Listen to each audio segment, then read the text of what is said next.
মেয়ের breakfast ready, দুধ, cornflakes আর কলা, একটু আজকে ওটস মিশিয়ে দিয়েছি, ও জানে না সেটা। যাই হোক, 8:20 বাজে, এসেই তাড়াহুড়ো জিম থেকে, ঘর পুরো ক্লিন। দিদি যেহেতু আসবে না তাই রান্নাবান্নার কোনো ব্যাপার নেই, রান্নাবান্না যা আছে ওই দিয়েই চলছে। কালকে আবার বিশ্বকর্মা পুজোর ছুটি আছে, কালকে আবার রান্নাবান্না হবে। মঙ্গলা এসে কাজ করে দিয়ে সকাল সকাল চলে গেছে, কারণ ওকে বলিয়ে দিয়েছিলাম বৃহস্পতি আর মঙ্গলবার করে তাড়াতাড়ি আসতে হবে। আর এদিকে এখন আমাদের ব্রেকফাস্টের মানে আমার ব্রেকফাস্টের জন্য রেডি করবো। এই যে চাউমিনটা গরম করব কড়াইয়ে, মামকে টিফিন দেবো, রায়নের বাবা এটাই নিয়ে বেরিয়ে গেছে। মাম ওদিকে রেডি হচ্ছে, লিটারেলি তাড়াহুড়ো। মাম তো আমার আগেই জিম থেকে চলে এসছে, ওই যে মাম রেডি হচ্ছে। তো যাই হোক, চলো এখন আমি ওটা গরম করি, গরম করে মামকে দিই, আগে টিফিনটা গুছিয়ে দিই মামের। মাম জলের বোতলটা দিয়ে, তো জলটা ভরে দেবো, দিয়ে এই সমস্ত করে টোরে তারপর আমি খেয়ে দিয়ে স্নান করবো, মেশিন চালাবো, কাচবো, জামা কাপড়গুলো মেলবো। উফ, প্রচণ্ড কাজ, নিঃশ্বাস ফেলার সময় থাকে না। এই মঙ্গলবার আর বৃহস্পতিবারটা, অন্যান্য দিন কিন্তু ওর বাবা থাকে তো কোনো চাপ হয় না, আর সোমবার তো জিম অফ থাকে, প্রচণ্ড চাপের হয়ে যায় মঙ্গল আর বৃহস্পতিবারটা। যাই হোক, গুড মর্নিং এভরিওয়ান, আবার একটা নতুন সকালে ঘরে বাইরের তরফ থেকে তোমাদের সবাইকে ওয়েলকাম। আশা করছি তোমরা সবাই খুব ভালো আছো, আমরাও আপাতত ঠিকঠাক আছি। বাপিনও একটু বেটার আছে, মা কালকে রাত্রেবেলা ফোন করেছিল। তো যাই হোক, সবাই সব জায়গায় ঠিকঠাক থাকলে ব্যাস তবেই ভালো থাকা যায়। তো চলো এখন এদিকে গরম করে ওটা গোছাই, সমস্ত কাজবাজ সারি, একেবারে পরে আসছি। আরেকজন রেডি বেরিয়ে আছে, নে ওষুধটা। হাতগুলো নাড়াতেই পারছি না, মনে হচ্ছে আমার কোনো হাতই চলছে না। এতেই এই অবস্থা, হাত কেন ব্যথা হবে? ব্যথাটা হবে এই জায়গাটা, এই জয়েন্টটাতে। তো হাতই স্টিফ হয়ে গেছে। ওটা তখন ওয়েট ক্যারি করেছিস ওর জন্য একটু হয়েছে হয়তো। ঠিক আছে, এসে টিফিন নিয়েছিস, জলের বোতল নিয়েছিস, এসে আপেলটা ভেজানো আছে, আপেলটা খেয়ে নিবি, পৌঁছে ফোন করে দিস। চলো, এবার মাম বেরিয়ে গেছে, 9:05, আমি এবার স্নানে ঢুকবো। 10:05, একদম সুন্দর টাইম, বেরিয়ে যাচ্ছি। এই যে কিছু জামা কাপড় এখানে, কিছু জামা কাপড় ওই যে বাইরে মেলে দিয়েছি, সব জানালা জাস্ট লাইটিং বন্ধ, পুজোও দিয়ে দিয়েছি, সব বন্ধ। চলো এখনকার মতো টাটা, বাড়ি ফিরে তারপর দেখা হচ্ছে। চলো টাটা। এখানে বেশ কিছু জামা কাপড় আছে, বাপরে বাপরে বাপরে বাপরে বাপ। তখন কথা বলতে বলতে কেন কেটে দিলাম জানো? 1:45 বেজে গেল, তারপর আর ব্লগই করতে পারলো না। তখন অফিস থেকে এসে সমস্ত কাজ সেরে বাসনপত্র ধুয়ে টুয়ে ভাত বসিয়েছি, আর ভাত বসাতে বসাতে কেটে গেল। ভাত বসাতে বসাতে কয়েকটা জামা কাপড় শুকিয়েছিল, সে কটা মেলেছি, আর এগুলো তো সব ভেজা আছেই মেলা, ওগুলো মানে ভাজ করতে পারিনি। ভাজ করতে গিয়ে সমস্ত জল গড়িয়ে পড়ে ভাসাভাসি কাণ্ড, সব পরিষ্কার করলাম, ডালিয়া করলাম। মধুমিতারা এলো, একটু মধুমিতাদের সাথে কথা বললাম, মধুমিতা আর কাকিমা এসেছিল, কথা বললাম, তারপরে এই ক্যামেরাটা অন করলাম। এখন আমি একটু এই যে রেডি হয়ে নিয়েছি, কারণ এখন একটু যাবো, মায়ের ব্লাউজটা বানাতে দিয়েছি, ব্লাউজটা আনতে দিতে। আর এই এক ফাউন্ডেশনের নিয়ে এত সমস্যা হচ্ছে, অর্ডার করেছি, মামকে বলেছিলাম আমাদের শেডটা দেখে অর্ডার করতে, মাম এক শেড অর্ডার করে দিয়েছে, বুঝতেই পারছি না এই ফাউন্ডেশনটা যাবে কিনা আমাদের। কি মনে হচ্ছে তোর?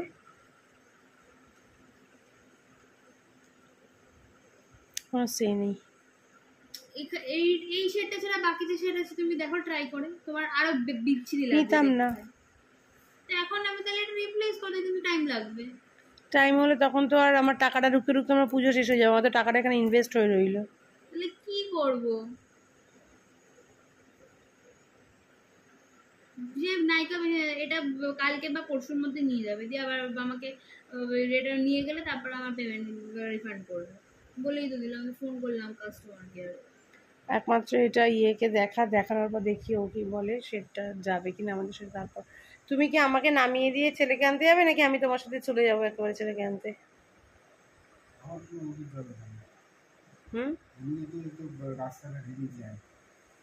আমি আজকে যুদ্ধ করে অফিস থেকে বাড়িতে এলাম, না কোনো অটো না কোনো কিছু। তুমি তো একটু জামা কাপড়টা ছেড়েই করে যেতে পারতে। কোনো কাজ ছাড়া আজকে বেকারি নাইকারিটা দেখে আমার মাথাটা জ্বলে যাচ্ছে। আমি এটা অ্যাপ্লাই করেও দেখতে পাচ্ছি না যে আমি এটা লাগিয়ে যে আমার এটা যাবে কি না এই আমার টোনের সাথে। মাথাটা খুব গরম হয়ে যাচ্ছে আমার। অ্যাজ ইউজুয়াল রাস্তার অবস্থা দেখো। রে বাবা, এটা কি জ্যাম এখান থেকে। এমনি তো আমার ল্যাড লাগছিল, বেরোতে ইচ্ছেই করছিল না, তার মধ্যে অবস্থাটা দেখো জাস্ট কি জ্যাম। এইটুকু ক্রস করলেই আমি বাড়িতে ঢুকবো। এইটুকু ক্রস করতে এখন কতক্ষণ সময় লাগবে সেটাই বুঝতে পারছি না।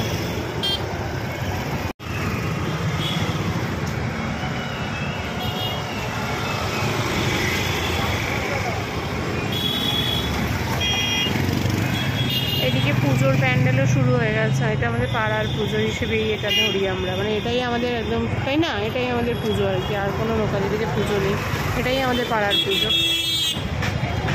পুজোর প্যান্ডেল হচ্ছে জ্যামের ঠেলায় আমি অস্থির হয়ে যাচ্ছি দেখে। কত জ্যাম, অল টাইম জ্যাম এখানে, এত বিজি আছে অল টাইম জ্যাম।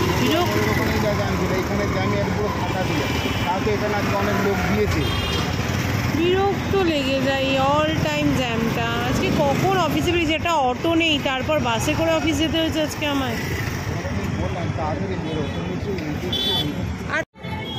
এখানে বিশ্বকর্মা ঠাকুর চলে এসছে, কত বাজার বসেছে, ওদিকে বিশ্বকর্মা ঠাকুর লোকে কিনে নিয়ে যাচ্ছে। রাস্তাঘাটে মনে হচ্ছে একটা পুজো পুজো ভাব। আগের দিনও ব্লগে দেখালাম, করি সব জায়গায় পড়ে গেছে। আর কালকে যেহেতু বিশ্বকর্মা পুজো, আজকে তো বেশ রাস্তাঘাটে যায়। এই দিকটা দেখো না, বেশ রাস্তাঘাটে লোকজন ভর্তি। বাবা, কখন যে হেজি হয়ে গেছে এটা আমি দেখিও নি, কখন হেজি হয়ে গেল, এখন দেখছি হেজি। যাক চলো চলো, এই যে নিয়ে নিয়েছি মায়ের ব্লাউজ। এবার আমি যাই, বাবা কি হেজি আসছে আজকে। এবার যাবো বাড়ি, আমাকেও নামিয়ে ও যাবে রায়নকে আনতে। তাই বলছি ওকে, দেখো কত ভেতরেই বাড়িটা, তারপরেও এখানে দেখো কত লাইট, বড় বড় লাইট, এখানে কত দোকানপাট বসেছে, লোকজন, সরগরম জায়গা একটা। হ্যাঁ, আবার এই জায়গাটা একটু ফাঁকা, বাট আমাদের ওখানটা পুরোটাই ফাঁকা। চলো আবার দেখি কোন জ্যামে গিয়ে পড়ি। তো ফেরার পথে, যাওয়ার পথেও দেখেছি এখানে ফাংশন হচ্ছিল, তখন আর ক্যামেরাটা অন করিনি, ভিডিও করে ওঠা হয়নি আর কি। তো ফেরার পথে ভাবলাম তোমাদের সাথে একটু শেয়ার করি। এখানে ফাংশন আছে, দেখো কত লোকজন, মানে একদম মনে হচ্ছে পুজো পুজো ভাব, সামনেই পুজো। আর এবার তো বিশ্বকর্মা পুজোর একদম গায়ে পুজো। এই ভদ্রমহিলা গান গাইছিলেন, ভদ্রমহিলা না, একটা মেয়েই বলা চলে, অল্প বয়স। আর এখানে আমি দাঁড়িয়ে পড়েছি রসগোল্লা, গরম রসগোল্লা পাওয়া যায়, বেশ ভালো, 7 টাকা বেশি গরম রসগোল্লা। আর যেহেতু কন্টিনিউ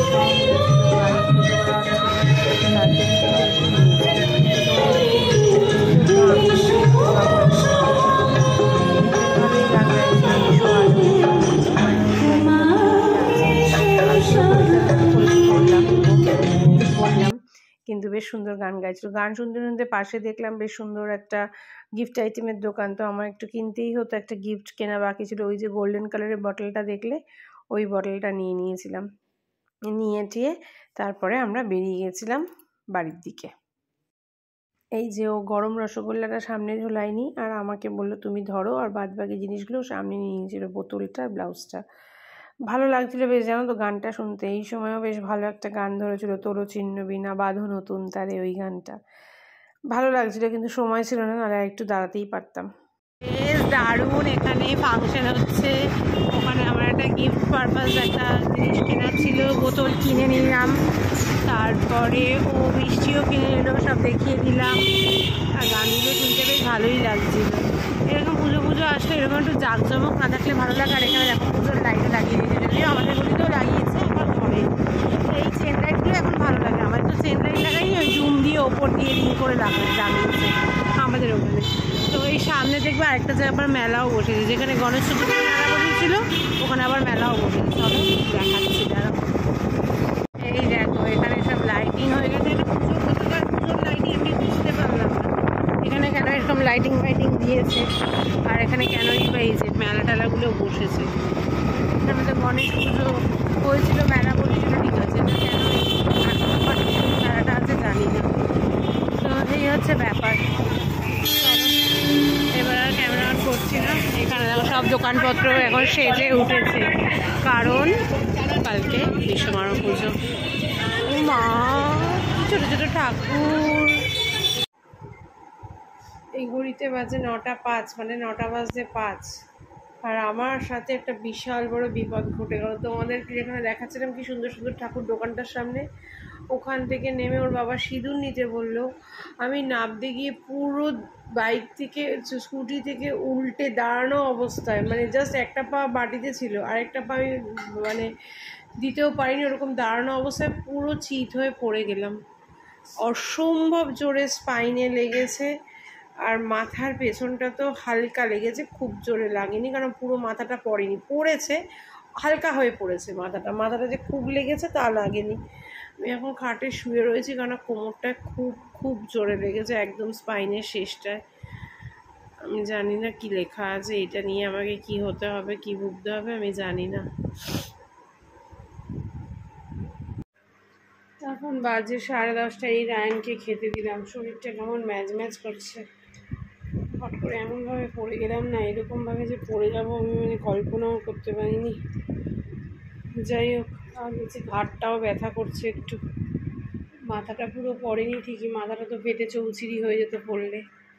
ঘাটটাও দিচ্ছে এখন ব্যথা করছে। ওইদিকে ডিমটা বসিয়েছি গরম, এদিকে রায়ান পটল দিয়ে খেয়ে নিল, এবার দেবো ডিমের ঝোল দিয়ে খেয়ে নেবে। এদিকে আমার আর মামের ডালিয়া, ওর বাবা গেছে ফ্ল্যাটের মিটিং করতে, যখন আসবে তখন খাবে। আমি আর ওয়েট করতে পারছি না, আমার শরীর একদম একদম ভালো লাগছে না।